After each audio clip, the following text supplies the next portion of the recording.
there were some interesting findings, because 5 years, you may say, well, it's midterm. So, it's relatively young in the life of a bioprosthesis. We would like to have 10 years and more.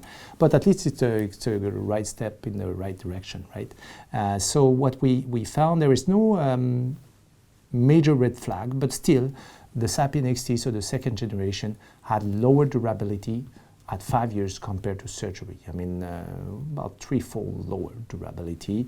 When we say durability was hemodynamic valve deterioration or bioprosthetic valve failure related to structural valve deteriorations, which is an irreversible dysfunction, right?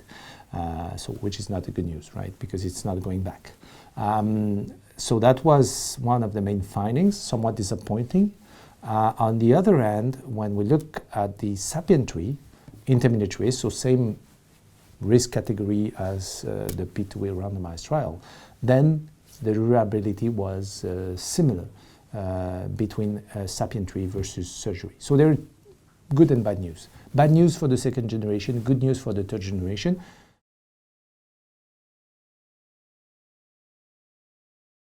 I was expecting to have better durability with SAPIEN 3 versus SAPIEN XT, but that much difference surprised me. There's many reasons for that. Well, first, the design is different. The SAPIEN 3 does not have the post that the SAPIEN XT has, which may limit the optimal expansion of the valve of the SAPIEN XT.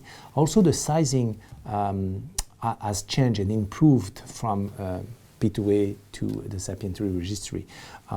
In the SAPIEN XT, we are not using CT in all patients to guide sizing.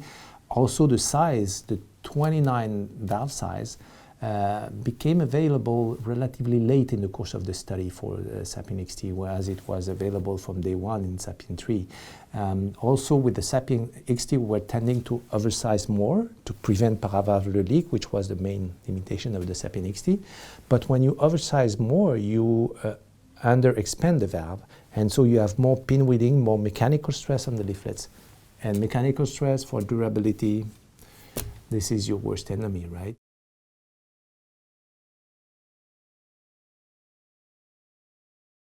The future, well, certainly low risk, the story is not finished yet because, we had very encouraging results with the PARTNER 3 and the Evolute low risk, but this was 1 year results, right? And durability remains, long-term durability remains the big question mark.